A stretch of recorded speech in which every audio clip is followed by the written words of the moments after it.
Mateus capítulo 26, do versículo 47 até Mateus 27, versículo de número 2, diz assim a palavra do Senhor. Falava ele ainda, e eis que chegou Judas, um dos 12, e com ele grande turba com espadas e porretes, vinda da parte dos principais sacerdotes e dos anciãos do povo. Ora, o traidor lhes tinha dado este sinal: aquele a quem eu beijar é esse, prendei-o. E logo, aproximando-se de Jesus, lhe disse: salve, mestre, e o beijou. Jesus, porém, lhe disse: amigo, para que vieste? Nisto, aproximando-se eles, deitaram as mãos em Jesus e o prenderam. E eis que um dos que estavam com Jesus, estendendo a mão, sacou da espada e, golpeando o servo do sumo sacerdote, cortou-lhe a orelha. Então Jesus lhe disse: embainha tua espada, pois todos os que lançam mão da espada, a espada perecerão. Acaso pensas que não posso rogar a meu Pai, e ele me mandaria neste momento mais de 12 legiões de anjos? Como, pois, se cumpririam as Escrituras, segundo as quais assim deve suceder? Naquele momento disse Jesus às multidões: saístes com espadas e porretes para prender-me, como a um salteador? Todos os dias no templo eu me assentava convosco, ensinando, e não me prendestes. Tudo isto, porém, aconteceu para que se cumprisse as Escrituras dos profetas. Então os discípulos todos, deixando-o, fugiram. E os que prenderam Jesus o levaram à casa de Caifás, o sumo sacerdote, onde se havia reunido os escribas e os anciãos. Mas Pedro seguia de longe até o pátio do sumo sacerdote, e tendo entrado, assentando-se entre os serventuários para ver o fim. Ora, os principais sacerdotes e todo o sinédrio procuravam algum testemunho falso contra Jesus, a fim de o condenarem à morte. E não acharam, apesar de se terem apresentado muitas testemunhas falsas, mas afinal compareceram duas, afirmando: este disse: posso destruir o santuário de Deus e reedificá-lo em 3 dias. E levantando-se o sumo sacerdote, perguntou a Jesus: nada respondes ao que estes depõem contra ti? Jesus, porém, guardou silêncio. E o sumo sacerdote lhe disse: eu te conjuro pelo Deus vivo que nos diga se tu és o Cristo, o Filho de Deus. Respondeu-lhes Jesus: tu dissestes, entretanto eu vos declaro que desde agora vereis o Filho do homem assentado à direita do Todo-Poderoso e vindo sobre as nuvens do céu. Então o sumo sacerdote rasgou as suas vestes, dizendo: blasfemou. Que necessidade mais temos de testemunhas? Eis que ouvistes agora a blasfêmia. Que vos parece? Responderam eles: é réu de morte. Então uns cuspiram-lhe no rosto e lhe davam murros, e outros o esbofeteavam, dizendo: profetiza-nos, ó Cristo, quem é que te bateu? Ora, estava Pedro assentado fora no pátio, e aproximando-se uma criada lhe disse: também tu estavas com Jesus o Galileu. Ele, porém, o negou diante de todos, dizendo: não sei o que dizes. E saindo para o alpendre, foi ele visto por outra criada, o qual disse aos que ali estavam: este também estava com Jesus o Nazareno. E ele negou outra vez com juramento: não conheço tal homem. Logo, pois, aproximando-se os que ali estavam, disseram a Pedro: verdadeiramente és também um deles, porque o teu modo de falar o denuncia. Então começou ele a praguejar e a jurar: não conheço este homem. E imediatamente cantou o galo. Então Pedro se lembrou da palavra que Jesus lhe dissera: antes que o galo cante, tu me negarás 3 vezes. E saindo dali chorou amargamente.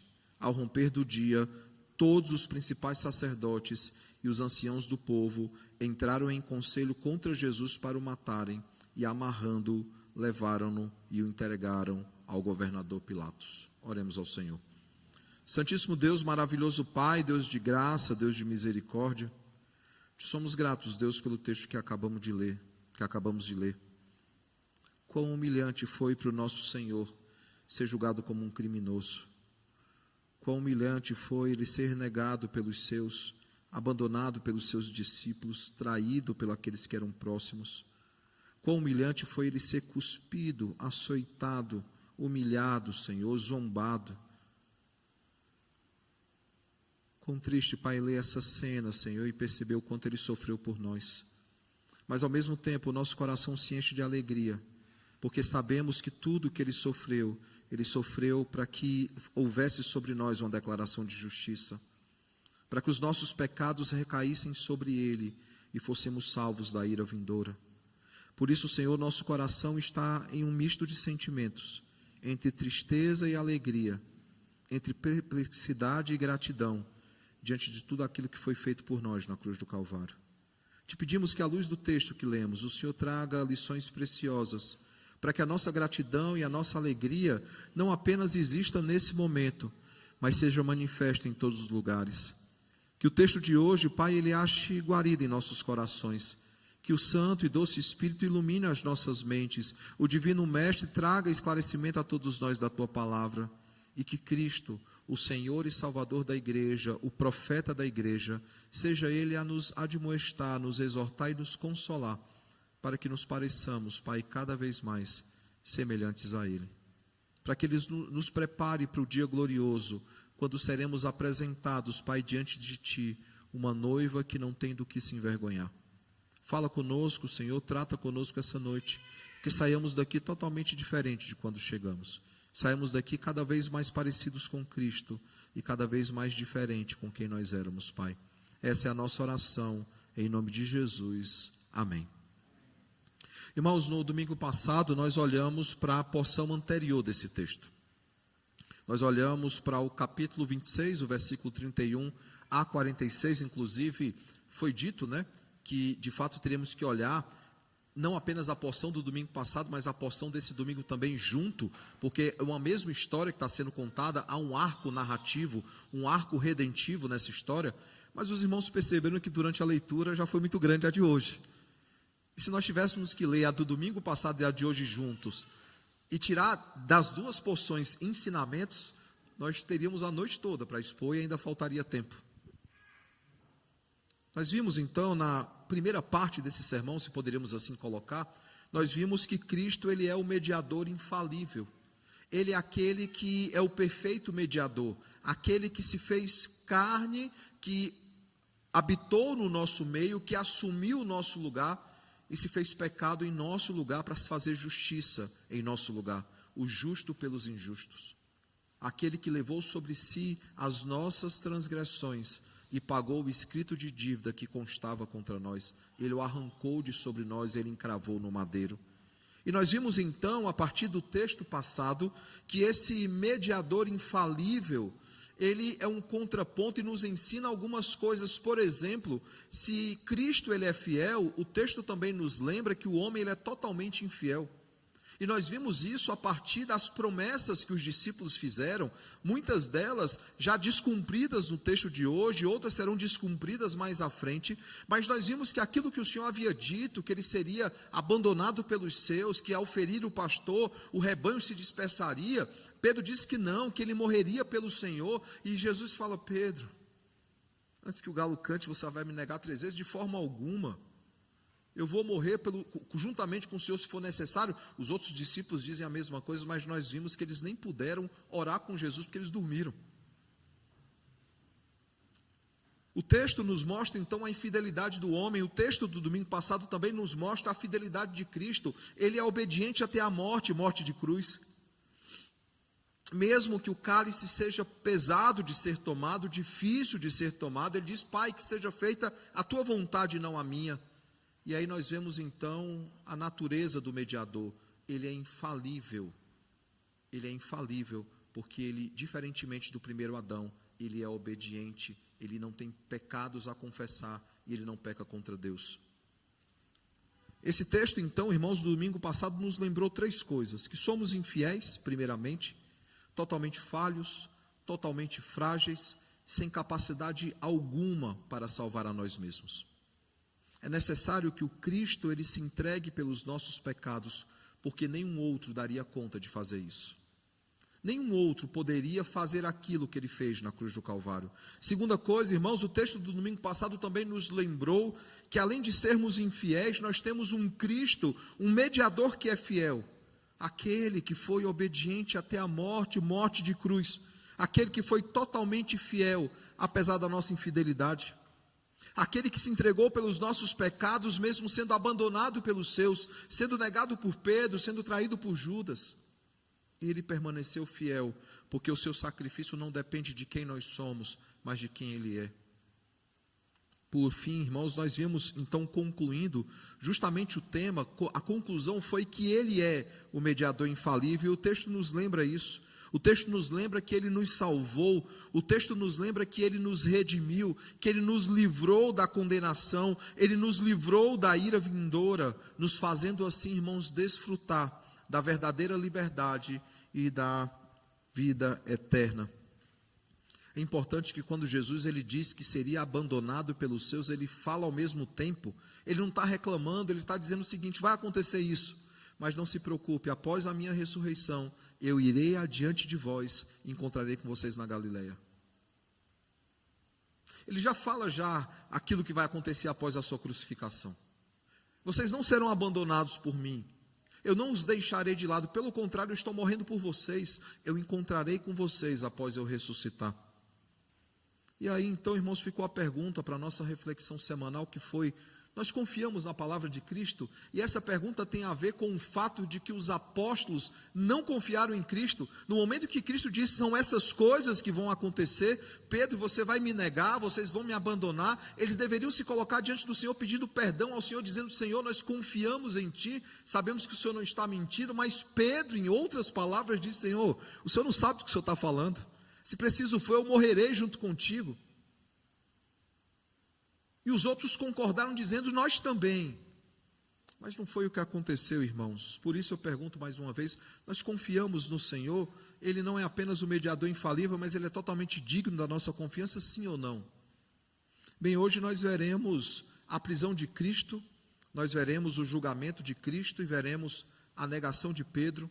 E esses três eventos que nós lemos e que nós iremos meditar nesse momento, trazem para nós importantes lições. Só recapitulando então, de forma introdutória, lembrando que nós vimos no domingo passado que deveríamos meditar em Mateus 26, do 31 até o final, inclusive entrando nos 2 versos, ou pelo menos indo até o versículo 75 do capítulo 26. Por quê? Porque tem o mesmo arco narrativo, ele é ininterrupto, ele é contínuo, e todo trata sobre a humilhação de Cristo. Claro, não é só esse texto que trata da humilhação de Cristo, veremos ainda ele sendo humilhado em outros momentos, porque aquilo que são chamados 4 estágios da humilhação de Cristo está em curso. O primeiro estágio é a sua encarnação, ele ter que conviver com pecadores. O segundo estágio são os seus sofrimentos. O terceiro estágio é a sua crucificação, e o quarto estágio é a sua morte. Ele foi de fato sepultado. É interessante que a exaltação de Cristo é o roteiro de volta. Aquilo que era morte vira ressurreição.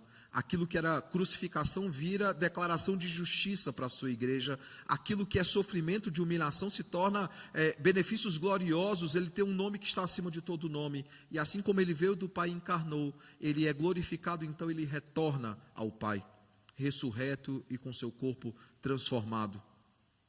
O fato, irmãos, é que nós temos esse roteiro muito claro. E nós vimos então que o sermão passado ele aponta para aquilo que é o início da queda dos discípulos, da desobediência dos discípulos, da dispersão dos discípulos.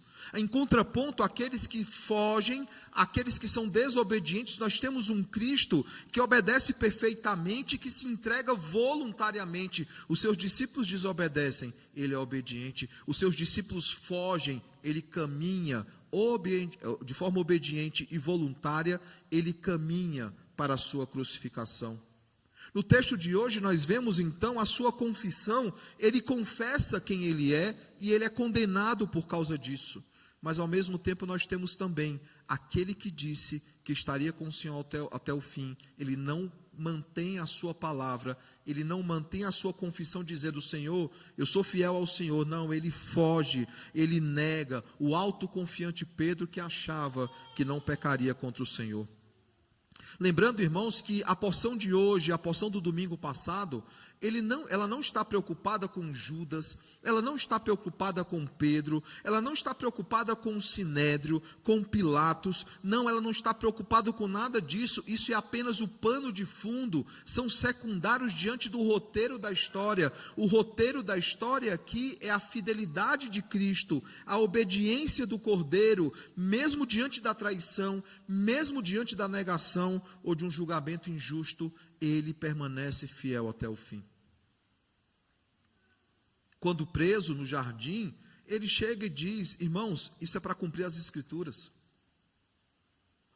Quando tentam libertá-lo, ele diz: não faz isso. Se eu quisesse libertar a mim mesmo, eu daria ordem, o Senhor mandaria legiões de anjos para o meu encontro. Lembrando, irmãos, que as legiões, ele vai se referir aqui, se ele pedisse ao Senhor, o Senhor mandaria aí 12 legiões. Lembrando que uma legião ele está se referindo a um termo militar, e uma legião normalmente tinha por volta aí de 3.000 a 5.000 soldados. Então, quando ele se refere a 12 legiões de anjos, aí pega aí 12 vezes 3.000, mandaria aí 36 mil anjos, ao encontro dele. Ele fala: eu poderia. Quando Pilatos diz alguma coisa, eu tenho autoridade para tirar a sua vida, e para dar a sua vida eu tenho autoridade para poupá-lo. Ele disse: nenhuma autoridade seria dada se não viesse dos céus.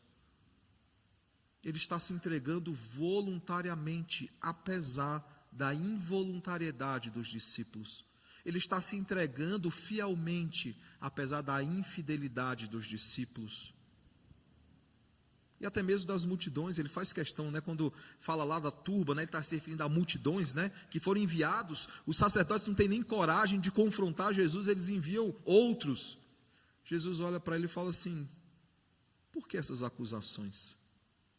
Quantas vezes eu já não ensinei para vocês, vocês nunca quiseram me prender. Mas mesmo vendo ele sendo massa de manobra dos religiosos, Jesus, ele sabe que aquilo precisa acontecer para que ele se entregue pelos nossos pecados. Nós temos então nesse texto, assim como no texto passado, uma cena de obediência de Cristo, mas também de perseverança dos crentes. Uma perseverança que não é baseada na própria vontade do homem, mas por causa de Cristo, não do crente. Quando eu digo perseverança, alguém diz assim: mas Pedro não foi perseverante. Os discípulos não foram perseverantes. Mas Cristo manteve a perseverança deles, porque eles não foram abandonados pelo Senhor. No sermão passado nós vimos então que Jesus ele foi orar no Getsêmani, o versículo 36. E ele levou consigo não todos os discípulos, ele leva Pedro, Tiago e João. Nós vimos também no versículo 37 que Jesus estava bem triste, ele estava angustiado. A expressão que ele usa é que a sua alma estava profundamente triste até a morte. Então ele pediu que os seus 3 discípulos que estão ali com ele, que eram os mais próximos, os mais íntimos de Jesus, tanto que gera várias discussões de quem estaria à direita e quem estaria à esquerda. Ele então pede que esses amigos, esses irmãos, vigiem juntamente com ele, versículo 38. Mas o que nós vemos no texto, irmãos, é que Jesus orou 3 vezes sozinho, enquanto ele foi abandonado pelos seus discípulos, que pegaram no sono, como vemos aí do versículo 39 ao versículo de número 46. Ele já estaria sozinho na crucificação. O momento mais solitário da vida de Jesus foi naquela crucificação, quando inclusive o próprio Pai o abandonou. E os seus amigos próximos, os seus discípulos também o abandonam naquele momento onde ele clama ao Senhor: Pai, se possível, passa de mim esse cálice, mas seja feita a tua vontade, não a minha. Pedro, que disse que não negaria Jesus, que não abandonaria Jesus, antes mesmo do galo cantar, ele já faz 3 vezes isso antes mesmo de qualquer coisa. Ele abandona Jesus na primeira oração, ele abandona Jesus na segunda oração, ele abandona Jesus na terceira oração. Pedro está constantemente falhando com o Senhor. E o texto do sermão passado, irmãos, ele se encerrou então com as palavras que abrem a cena de hoje, quando Jesus diz o seguinte, versículo 45 e 46, ainda dormis e repousais, eis que é chegada a hora, e o Filho do Homem está sendo entregue nas mãos de pecadores, levantai-vos, vamos, eis que o traidor se aproxima. Eu fico imaginando, e eu comentei isso com vocês no domingo passado, que se os discípulos soubessem que eram as últimas horas deles com Jesus, talvez eles tivessem ficado acordados, né? Quantos momentos importantes nós perdemos na nossa vida espiritual, porque nós achamos que vamos ter outro momento mais à frente. E nós não tratamos cada momento como único.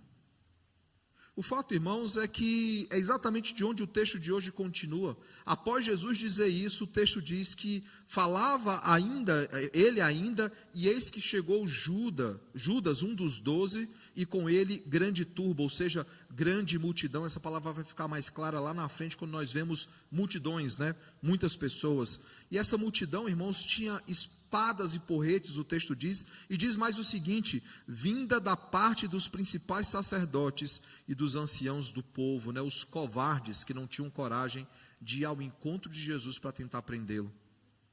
E é interessante, um pouquinho antes de nós avançarmos, que eles fogem do plano anterior, porque no versículo 5 é registrado o seguinte, no capítulo 26, que ao confabularem o seu plano, ao prepararem um plano de prender ao Senhor, diz o seguinte, mas não façam durante a festa, para que não haja tumulto entre o povo. Agora, eles não só a fazem durante a festa, mas eles levam muitas pessoas lá, para participarem da prisão. Por quê? Porque eles têm pressa de prender e matar Jesus.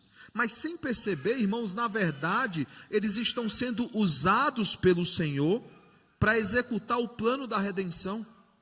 Assim como todos os outros personagens dessa história são meros coadjuvantes, eles participam de uma cena que foi decretada eternamente e que está se cumprindo diante dos nossos olhos. Ainda assim, isso não os desculpa de pecarem contra Deus.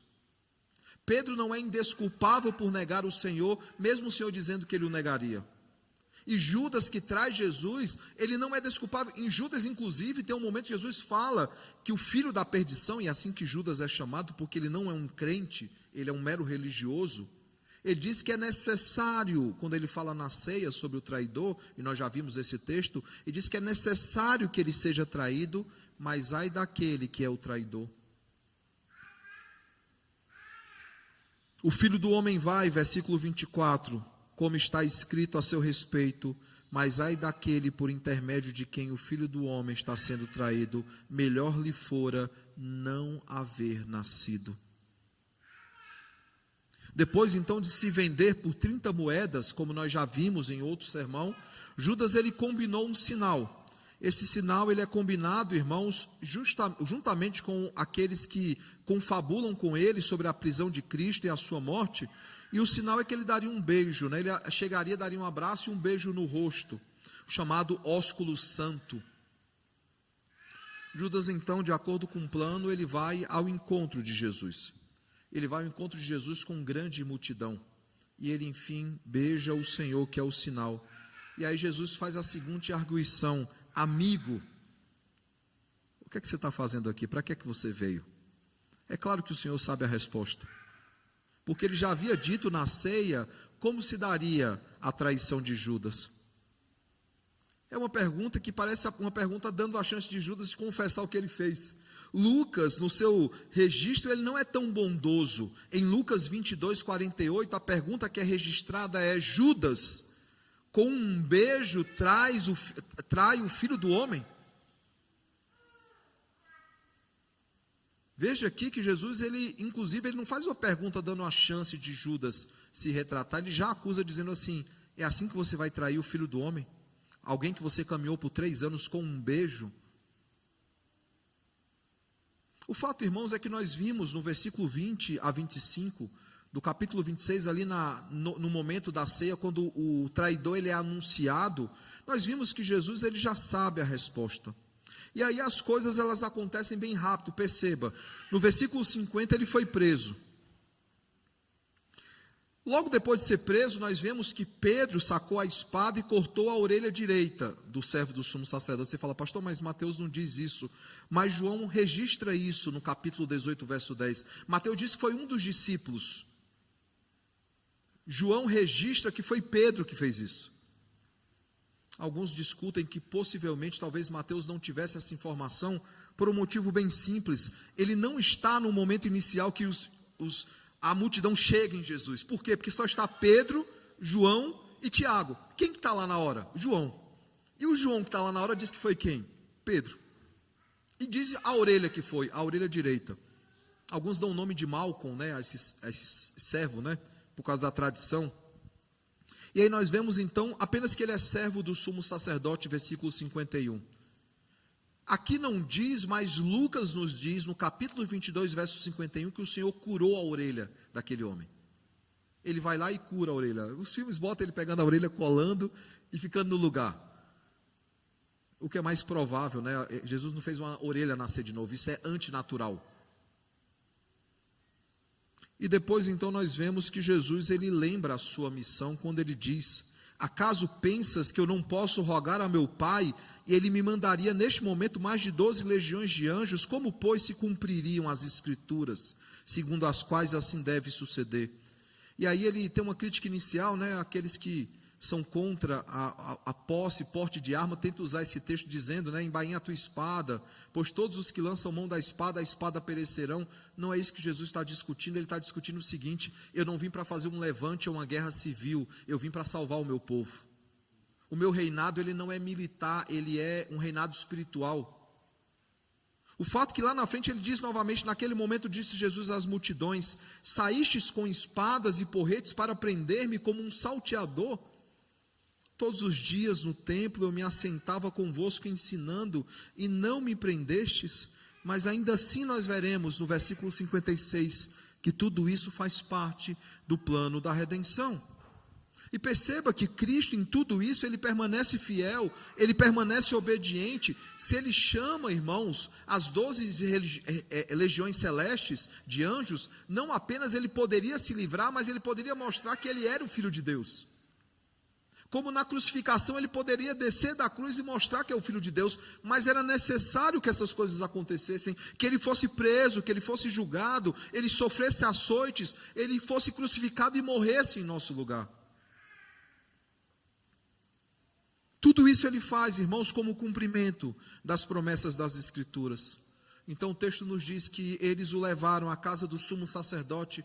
Diz então o nome de Caifás, né? Nós temos uma coisa que não acontecia na história e por questões políticas aconteceram. Nós temos 2 sumos sacerdotes, né? Anás e Caifás, ambos, né, sogro e genro. Eles caminham juntos em uma dinastia sacerdotal, algo que não acontecia. Alguns acreditam que nos dias do nascimento de Jesus, o sacerdote que estava de turno era Zacarias, o pai de João Batista. Era aquele que deveria assumir como o sacerdote do turno, mas há muito tempo isso havia sido deixado de lado, porque o sacerdócio havia se tornado um partido político naqueles dias. Eles levaram então Jesus à casa de Caifás, e lá estavam escondidos os escribas e fariseus que não tiveram coragem de prender o Senhor. E nós vemos aqui, mais do que nunca, que Cristo mais uma vez, como estará na crucificação e como esteve no Getsemane, ele está novamente sozinho. Os discípulos que disseram que o acompanhariam até a morte se fosse preciso, não estão com ele. Apenas Pedro, de longe, acompanha, o versículo 58, acompanha de longe a arguição e julgamento de Cristo. Ele testemunha, irmãos, esse falso julgamento. E pior do que simplesmente testemunhar o falso julgamento e não se colocar como aquele que estava junto com Jesus dizendo: se ele for condenado, eu serei condenado também. Não, irmãos, ele, pelo contrário, em alguns instantes, ele negará o Senhor. E o texto continua dizendo: ora, os principais sacerdotes e todo o sinédrio procuravam algum testemunho falso contra Jesus, a fim de o condenarem à morte, e não acharam, apesar de terem apresentado muitas testemunhas falsas. Eles tentam de todo jeito, eles subornam pessoas para testemunharem contra o Senhor. E aí o texto nos diz então que compareceram 2 testemunhas, o necessário em qualquer julgamento judaico. E aí eles citam uma fala de Jesus do início do ministério de Jesus. E também era a época de Páscoa. É interessante isso. Aqui nós temos o terceiro ano do ministério de Jesus, uma época de Páscoa. No primeiro ano do ministério de Jesus, também na Páscoa, Jesus então proferiu as seguintes palavras, registradas em João 2,19: posso destruir o santuário de Deus e reedificá-lo em 3 dias. Só que leiamos, irmãos, tudo o que vai ser dito a respeito dessa frase de Jesus, para ficar bem claro, até para quem testemunhou, que Jesus não se referia ao templo, mas a si mesmo, à sua morte, à sua ressurreição. João 2, 18 a 21. João 2, 18 a 21 diz o seguinte: perguntaram-lhe, pois, os judeus: que sinal nos mostras para fazeres estas coisas? Jesus lhes respondeu: destruí este santuário e em 3 dias o reconstruirei. Replicaram os judeus: em 46 anos foi edificado este santuário, e tu em 3 dias o levantarás? Ele, porém, irmão, se referia, isso fica muito claro, ao santuário do seu próprio corpo. É isso que o texto ele vai concluir dizendo. Ele estava se referindo a si mesmo, que ele morreria, ele é o santuário vivo de Deus, ele é o tabernáculo de Deus entre os homens. E João já afirmara isso em João 1,14. E agora ele diz que ele se entregaria pelos nossos pecados e em 3 dias ele seria novamente colocado em nosso meio, o Deus Emanuel, o Emanuel que é o Deus conosco. Ele se referia claramente, irmãos, à sua morte e à sua ressurreição. E testemunhas então, eles retratam dizendo isso, ele disse que destruiria o templo. O cumprimento, irmãos, da promessa de Jesus serviu como sinal da sua glória. Veja aí a conclusão de João 2,22. Quando, pois, Jesus ressuscitou dentre os mortos, lembraram-se os seus discípulos de que ele dissera isto, e creram na Escritura e na palavra de Deus. João ele já abre o evangelho dizendo o seguinte: essas palavras que ele disse, quando ele ressuscitou, os discípulos falaram, ele estava falando a verdade, ele é de fato o Cristo. Olhando novamente aqui para o texto, então, irmãos, nós vemos que diante das acusações, ele permanece mudo. Não é que ele não tem o que dizer, ele não dirá nada, porque Isaías nos anuncia que diante dos seus tosqueadores, ele permaneceria mudo diante dos seus tosqueadores. Ele não diria uma palavra. A ideia é justamente de uma ovelha que está sendo tosqueada, e ela não diz um bé. Ela fica caladinha. Quem já viu uma ovelha sendo tosqueada sabe que a ovelha não faz isso, ela dá muito bé. Você vai tosar um cachorro, ele late, ele chora. A linguagem é dizendo o seguinte: mesmo diante de uma cena como essa, ele não abriria a sua boca. E o versículo 63, irmãos, nos mostra claramente isso. Quando diz: Jesus, porém, guardou silêncio, e o sumo sacerdote lhe disse: eu te conjuro pelo Deus vivo, que me diga se tu és o Cristo, o Filho de Deus. E aí Jesus responde, irmãos, no verso 64, tu disseste, ou seja, é você que está afirmando isso. Mas aí ele continua dizendo: entretanto, eu vos declaro que desde agora vereis o Filho do Homem assentado à direita do Todo-Poderoso e vindo sobre as nuvens dos céus. Quando Estevão está sendo martirizado, as suas últimas palavras é: eis que eu vejo os céus abertos e o Filho do Homem em pé à direita do Deus Pai Todo-Poderoso. O texto diz, irmãos, que as multidões, ao ouvirem essa afirmação, eles rilhavam os dentes em ódio contra Estevão, e eles foram para cima de Estevão e mataram Estevão. O sumo sacerdote então viu isso como blasfêmia e disse que as testemunhas elas não eram mais necessárias. O sinédrio então é consultado e a resposta é: ele é réu de morte, ele deve morrer. Então o texto nos diz que ele foi cuspido, ele foi esmurrado, além de zombarem dele dizendo: profetiza-nos, ó Cristo, quem é que te bateu? Versículo 68. Tem um livro, eu indico alguns livros, o doutor Elimar ele compra, ele e a Dani vão atrás e compram. Há um livro chamado O Julgamento de Jesus o Nazareno. Ele é escrito por um judeu jurista, O nome dele é Haim Cohen. Eu tenho 2 livros dele aqui, eu posso emprestar alguns, se não acharem para comprar. Doutor Irimar, ele acha emprestar, viu, Flávio? Não se empolga, não. Flávio já apontou assim, não vai ganhar, cara. São raros, são livros raros. E o que é a premissa desse livro? O autor, ele mostra como o julgamento de Jesus ele foi falso e ele foi ilegal. E a intenção dele não é apenas falar do julgamento de Jesus, é tentar tirar sobre os judeus a culpa, porque alguns acusavam os judeus de matarem o Senhor, e isso alimentava o ódio antissemita. O fato é que ele apresenta alguns erros no julgamento de Jesus. Por exemplo, na lei judaica, um julgamento não poderia acontecer à noite, ele tinha que acontecer à luz do dia para que todos presenciassem. Jesus foi julgado altas horas da noite. Segunda coisa, um julgamento não poderia acontecer em uma festa religiosa e eles estão na Páscoa. Talvez isso apontasse então a preocupação dos sacerdotes, dizendo que eles deveriam fazer isso após as festas, para não incitar a multidão. Talvez eles tivessem uma preocupação legal também. A condenação, irmãos, ela não poderia ser por confissão própria.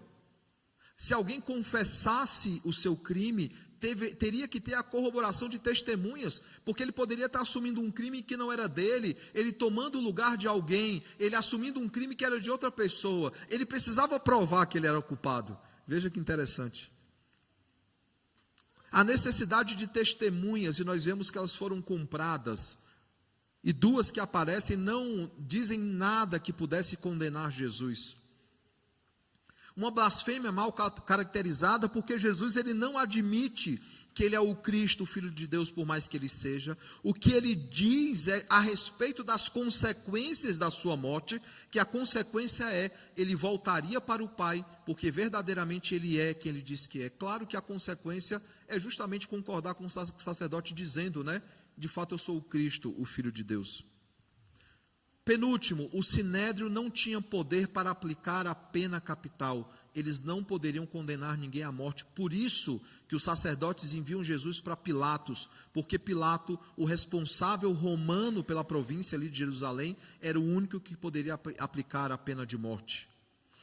Por fim, irmãos, não houve tempo para recursos. Um julgamento judaico, principalmente naqueles dias, após a condenação que deveria acontecer de dia, só poderia ser executada após 24 horas. Era o tempo que o preso tinha para levantar testemunhas a favor dele e provar que ele era inocente. Nada disso aconteceu, irmãos. Claro que esses erros, mais uma vez, é o propósito do autor, né, não justifica o antissemitismo, não justifica o mundo odiar os judeus, porque eles são instrumentos nas mãos do Senhor, para cumprimento da vontade soberana, e eles não são os únicos. Há uma culpa compartilhada, e essa é a conclusão do autor do livro, quando ele diz, ok, o Sinédrio acusou, mas foi Pilatos que autorizou a morte de Jesus, e foi os guardas, os soldados que executaram a sua morte. Há uma culpa aí compartilhada, então se vão odiar alguém pela morte de Cristo, tem que odiar todos esses. O fato, irmãos, é que tudo acontece por causa da vontade de Deus, e acontece como propósito de Deus. E falando sobre propósito, chegamos então na cena que conclui a história de hoje, que é a cena de Pedro negando o Senhor. Ele, quando profetizado por Cristo, que ele abandonaria a Cristo, não apenas eles, os outros discípulos também, fere o pastor e o rebanho se dispersará. Pedro disse que estaria com ele até a morte, se fosse necessário. E Jesus fala, Pedro, não é assim. O texto, o verbo usado por Mateus é replicou-lhe. Ele está replicando, ou seja, ele está respondendo a Pedro, diz, em verdade te digo que nesta mesma noite, antes que o galo cante, tu me negarás 3 vezes. Disse-lhe Pedro, ainda que seja necessário morrer contigo, de modo nenhum te negarei. E todos os discípulos disseram o mesmo. E o versículo 56 nós vemos que ele foi abandonado, ele é conduzido sozinho ao seu julgamento.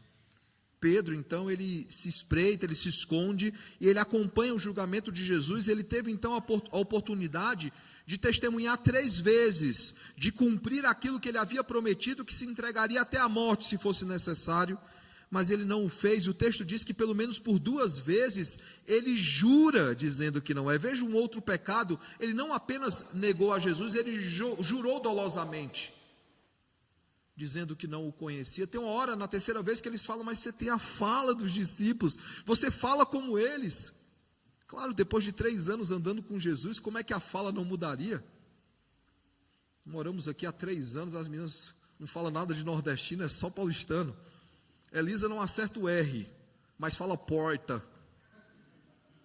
Pede para ela falar o R, ela não consegue, a língua é presa, mas porta ela fala. É óbvio que a convivência muda o linguajar. E eles falam, mas você fala igual a eles. Ele fala assim, eu não o conheço. Lucas, e como vocês já perceberam, é a narrativa desse texto que eu gosto mais, porque Lucas, como historiador, ele é mais preciso nas informações, e Mateus não tem como ser, porque ele não é testemunha daquilo que aconteceu. O fato é que Lucas diz o seguinte, então voltando-se o Senhor, fixou os olhos em Pedro, e Pedro se lembrou da palavra do Senhor que lhe dissera, hoje 3 vezes me negarás, antes que o galo cante. Então Pedro, saindo dali, chorou amargamente. No momento que o galo cantou, Jesus olha fixamente para Pedro. Perceba o poder grandioso do Filho de Deus. Pedro pode se esconder, Pedro pode espreitar para assistir o julgamento de longe, mas o Cristo sabe exatamente onde ele está. E o texto diz então que ele olha para Pedro. Ele olha fixamente para Pedro. E Pedro, então, o texto diz que ao ver aquele olhar fixo do Senhor, ele se lembrou das palavras de Cristo. Um discípulo que era tão chegado, irmãos, um discípulo que era tão próximo. E sabe, eu não acho, eu já disse isso para vocês, eu não acho que é um olhar de acusação. É um olhar de graça, dizendo, Pedro, eu te falei que aconteceria, mas fica tranquilo, lembra do restante da promessa, após eu ressuscitar, eu irei adiante de vós na Galileia. Ele temia que o seu discípulo perdesse a esperança, como Judas, que não é seu discípulo de fato, é um traidor enganador, perde a esperança, e nós veremos que o texto que sucede esse é justamente o suicídio de Judas. E não se preocupe, irmãos, a gente vai entrar nesse tema, tá? A gente vai ter que deixar um pouquinho de catolicismo romano. Alguns defendem o suicídio como pecado imperdoável, e não há amparo bíblico para isso, isso é tradição romana, nós não somos católicos romanos. Nem todo suicida vai para o inferno. Há suicidas que, infelizmente, em ato de desespero, atentam contra a própria vida, mas sendo um eleito, Deus providencia salvação para esse. O fato, irmãos, é que Judas é o filho da perdição, por isso ele é perdido, por isso ele morre. Ele é o filho da perdição. Judas nasceu para morrer, para morrer suicidando-se também, mas para morrer sem o Senhor. E Pedro se lembrou então do que Jesus dissera, da sua resposta a Cristo, e percebeu que Cristo ele tinha razão, por isso ele chora amargamente. E a cena então se encerra da seguinte forma, ao romper do dia, que dia é esse? Sexta-feira, lembrem que a Páscoa é na quinta. Ao romper o dia, todos os principais sacerdotes e os anciãos do povo entraram em conselho contra Jesus para o matarem. Talvez aqui tentando dar um ar piedoso para a sentença, né? Ele não poderia ser condenado de madrugada e esperar um dia nascer para dar a sentença para ele. Então eles chegam a acordo para o matarem, e amarrando-o, levaram-no e entregaram ao governador Pilatos. João acrescenta mais uma informação, diz o seguinte, em João 18, 28. Depois levaram Jesus da casa de Caifás para o pretório. Era cedo de manhã. Eles não entraram no pretório para não se contaminarem,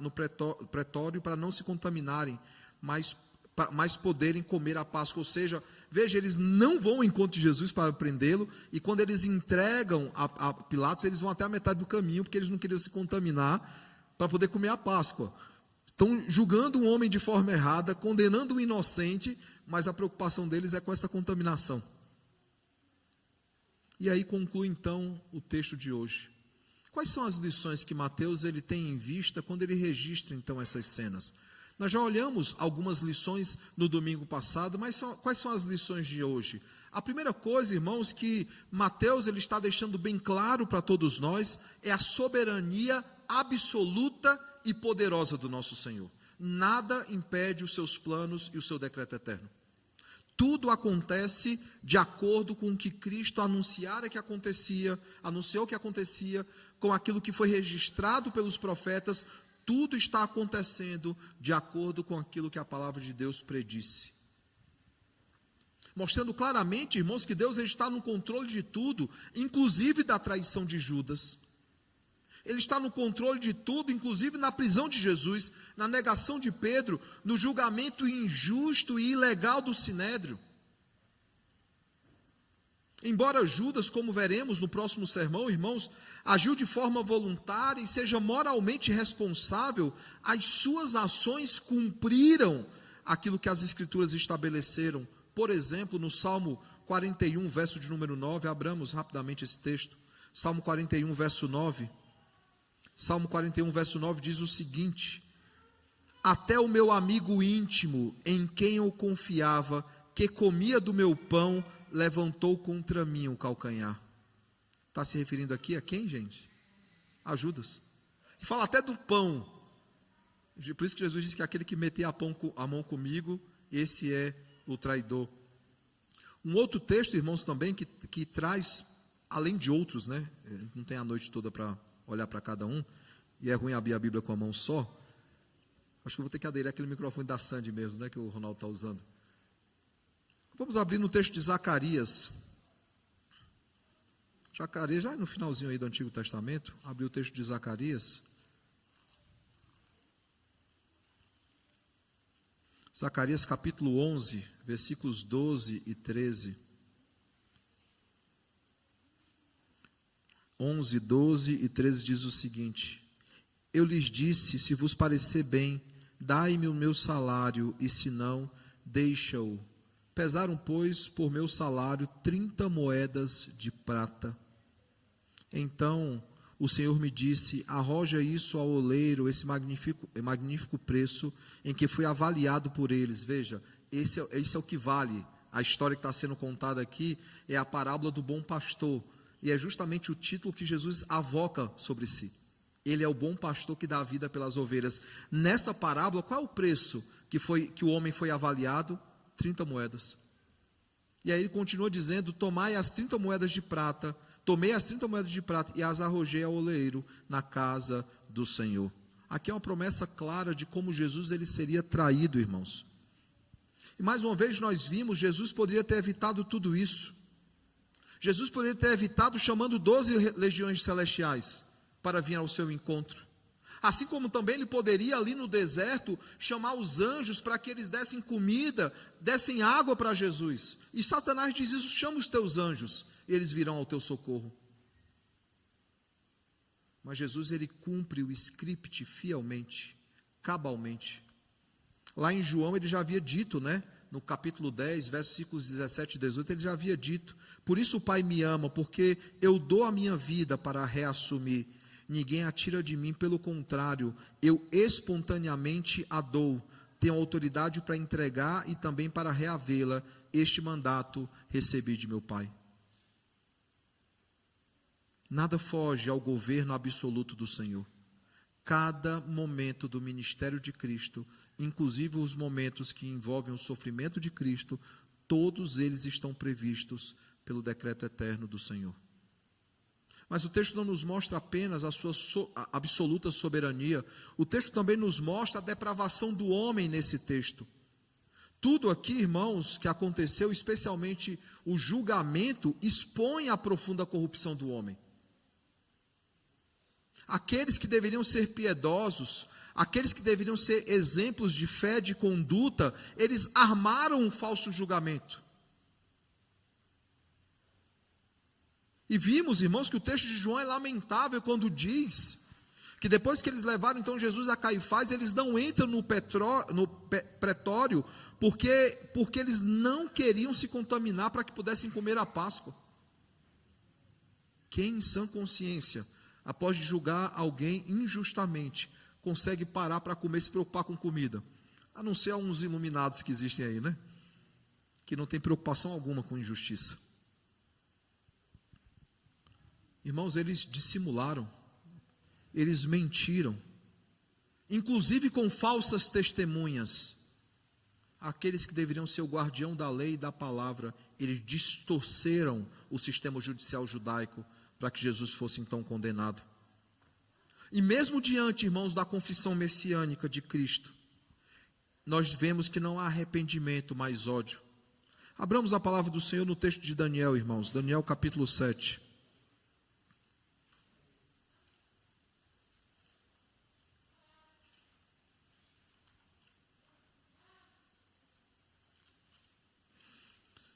Mais uma vez é difícil. Se quiserem projetar, facilita. Só essa vez, porque aqui é... Não, está em Daniel já.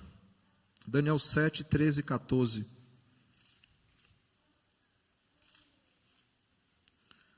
Tem que passar folha por folha, gente, aqui é difícil com a mão só. 7, 13 e 14 diz o seguinte: Eu estava olhando as minhas visões da noite, e eis que vinha com as nuvens do céu um filho como o filho do homem, e dirigiu-se ao ancião de dias, e o fizeram chegar até ele. Foi-lhe dado domínio, e glória, e reino, para que todos os povos, nações e homens de todas as línguas o servissem. O seu domínio é domínio eterno que não passará, e o seu reino jamais será destruído. Jesus, quando ele diz então aquelas palavras, ele está citando Daniel. É uma afirmação messiânica. Agora, se eu estou esperando o Messias, se eu estou esperando o Salvador do mundo inteiro, e eu vejo que um homem tem sinais favoráveis a isso, de que ele é o Salvador, ele é o Messias, ele tem palavra que é condizente com aquilo, palavra pregada que é condizente com aquele que é o Messias, e ele está afirmando que é o Messias, isso não colocaria pelo menos uma pulga atrás da orelha? Isso não faria com que aquele que espera pela vinda do Cordeiro se colocasse diante dele e o adorasse imediatamente? Veio ao mundo então a salvação dos eleitos. Mas não, irmãos, ao invés de se arrependerem diante do Senhor de todas as coisas, daquele que tem um domínio que é eterno, há ódio em seus corações. Porque o texto de hoje, irmãos, expressa claramente a total depravação do homem, que seu estado natural não apenas ignora a verdade, mas a rejeita ativamente. Aqueles que não nasceram de novo não apenas rejeitam a verdade, mas a combatem ativamente. E é isso exatamente que Romanos 1,18 nos diz. Aquele que entrega as suas próprias paixões, ele está em rebeldia contra Deus e ele age ativamente.